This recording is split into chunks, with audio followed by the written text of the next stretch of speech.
Welcome to my 3rd anniversary rookie walkthrough video.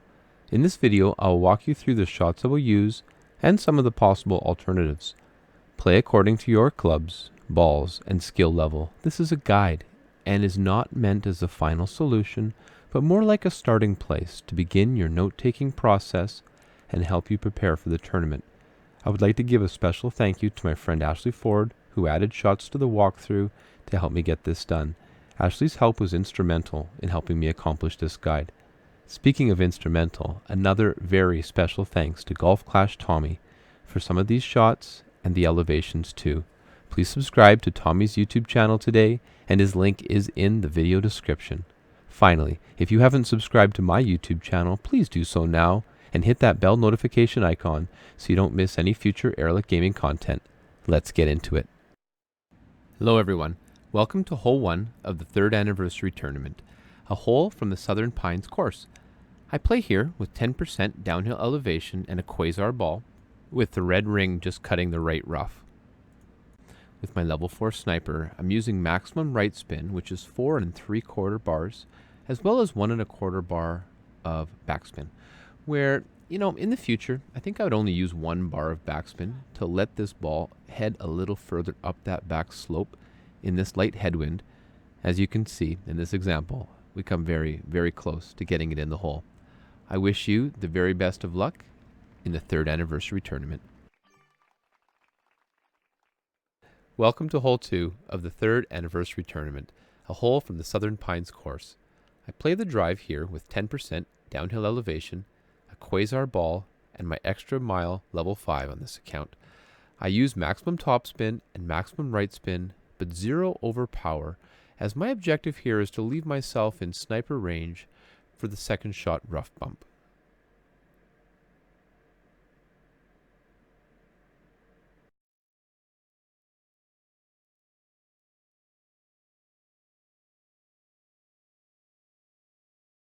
Now, for the second shot, I play it again at 10% downhill elevation in maximum distance. And you see that little patch of grass between the bunkers. I'm going to aim right in the middle of that section and try to find a consistency of your landing spot. You can see that my blue ring is just down into the front bunker. I am using 2 bars of right spin, which essentially gets that ball guide to the hole. The red ring there you see is just cutting the fairway strip around the green. Hit perfect, and this one's in the hole.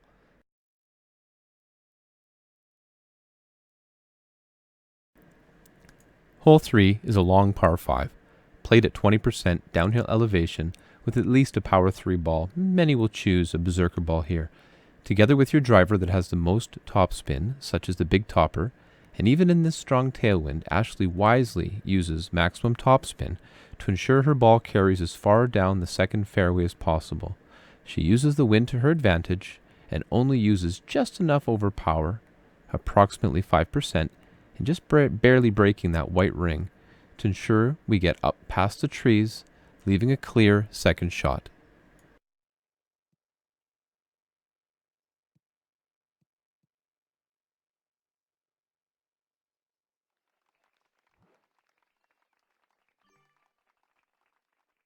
Now bring your wood club with the most distance for your second shot. In this example, where Ashley uses the big dog, it's played at 0% elevation, and by adding 4 topspin and 2 left spin, she sets up safely in the middle of the fairway, just with the intention of getting to the middle of the green with no curl to leave a nice safe putt for birdie. It is possible to take a direct route to the pin with the second bounce in the rough, but this is a risky path. Without perfect execution, one may find themselves stuck in that rough. This is generally seen as an eagle hole, so get yours and get out of here.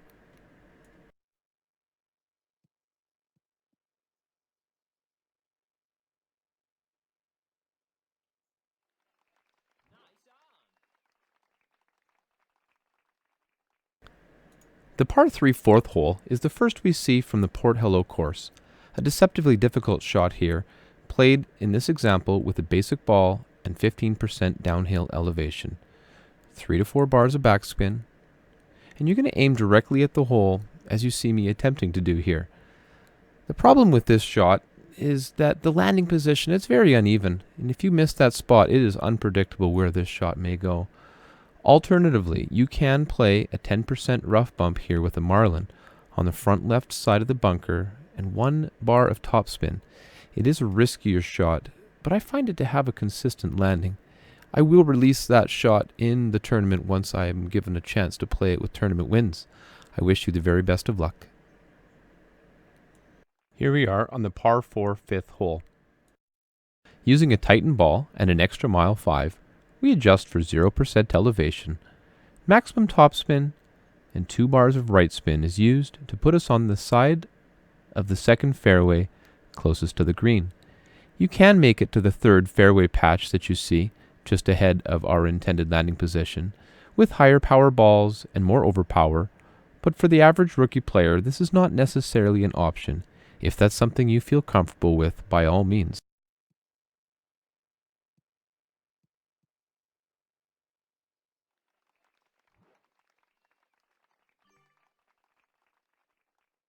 From our beautiful drive position, the second shot sets up for a minimum distance Goliath with 0% elevation, 4¼ bars of topspin, and 2 bars of left spin account for the sloped landing position.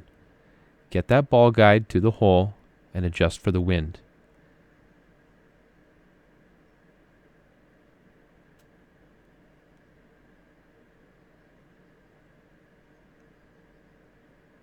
Be sure to hit perfect, and this one's in the hole.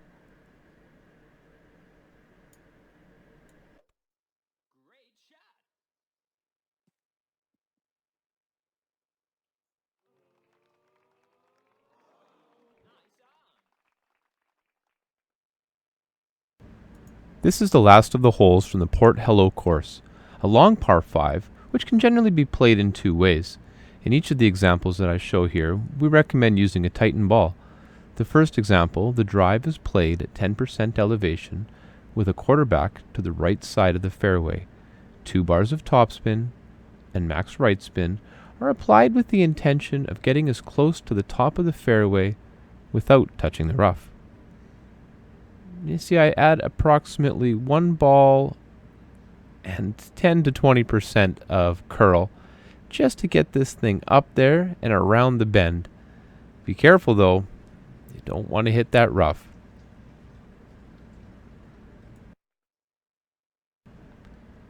Now, for the approach to the green, we're faced with a big dog rough bump on the other side of the water. Sadly, I did not use quite enough topspin, nor did I set my landing position quite enough to the right to get this ball to the green, but with 4+ bars of topspin and set your landing position slightly more to the right, you should be easily putting for an eagle. As it is, I had no problem sinking this chip.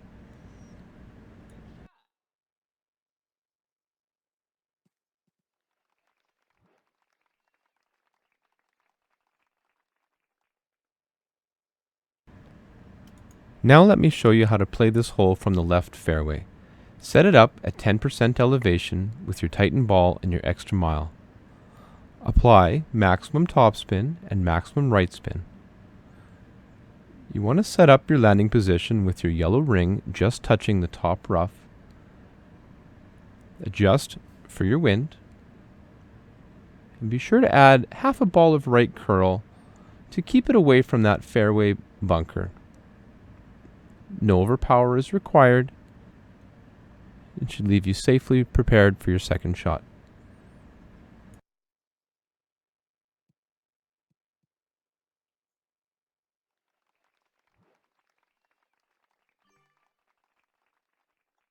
Play your second shot with 0 elevation adjustment, maximum topspin and maximum right spin.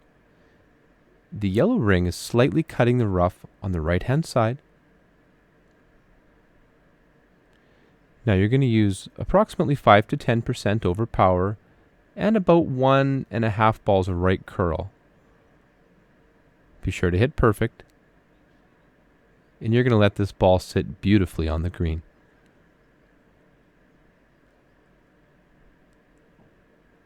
tapping in for eagles all day long. Hello everyone. Hole 7 is a par 3 from the Drew Moore Links course. Here I play with a simple marlin ball and a level 5 Goliath at 20% downhill elevation. I add 1.25 bars of topspin, and I set the top of the yellow ring dangerously close to the rough on the left side of the first fairway. I recommend bringing your yellow ring further back, especially if you have tailwind, as the headwind here, I believe, prevented my demise. Yet, that underdeveloped ball guide, if you leave it 3 to 4 squares short of the pin, aimed directly in the hole, you got a very good chance for the hole-in-one. Good luck to you in the 3rd anniversary tournament.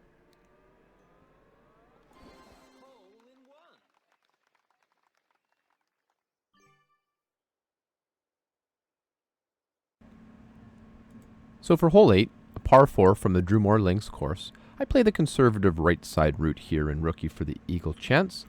The drive, it's 10% downhill elevation, and my level 5 extra mile is played with maximum numbers using a marlin ball, where I apply maximum topspin and maximum right spin to bounce up and over the right fairway bunker to set myself up for the second shot. Hole 8 is a very important chance for eagle here in your quest to banner on the weekend, and I would venture to say that getting this drop or not will be the difference between top 10 or not for many, many players. So, for the second shot, I play here at 0% elevation, and using my level 3 thorn in maximum distance, I set up with my red ring just cutting the rough.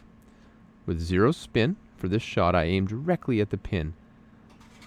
I'm leaving the ball guide a couple of green squares short to account for that underdeveloped ball guide on that low-level club. You'll see here, with a careful adjustment, you're going to do very, very well. Now, you may wish to go for the rough bump here, and I completely respect that choice, which is also an excellent route. However, if you do, I recommend using the Hornet for its top spin. Either way, good luck on your eagle here on hole number 8 of the 3rd anniversary tournament. Last but not least is the very fun 9th hole from the Drew Moore Links course. In the rookie tournament edition, expect to have light cross or tailwind for this hole. However, as I demonstrate here, that even with a headwind on the second shot, it's still possible to secure the eagle. Using a marlin ball and an extra mile 5, I elect to lay up to the small right fairway peninsula. Setting up with the yellow ring touching the right rough and adjusting for 10% downhill elevation in medium distance, I use 2 top spin and 2 right spin with maximum right curl to achieve a secure landing position. You could safely use more top spin with this shot to reduce the overpower required on the second shot. The second shot here can be challenging, and this is why in the tournament I will likely play with a power 3 ball on this hole, either to bomb the drive across the rocks or to make the second shot, as you see here, much easier. I play this shot with maximum topspin and maximum overpower with my big dog or other equally long wood club for maximum distance. Even still, we clip the rough, but we still lie safe.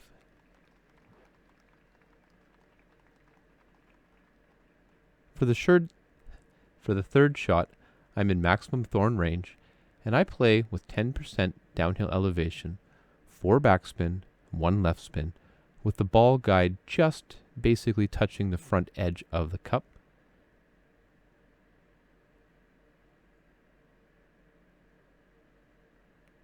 Set up cleanly.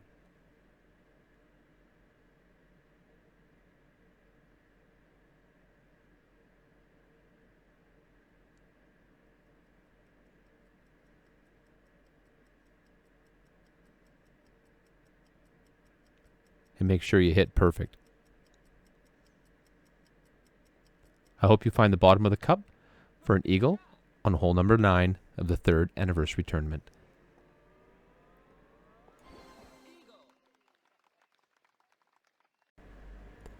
Thank you so much for taking the time to tune in to my rookie walkthrough for the 3rd anniversary tournament.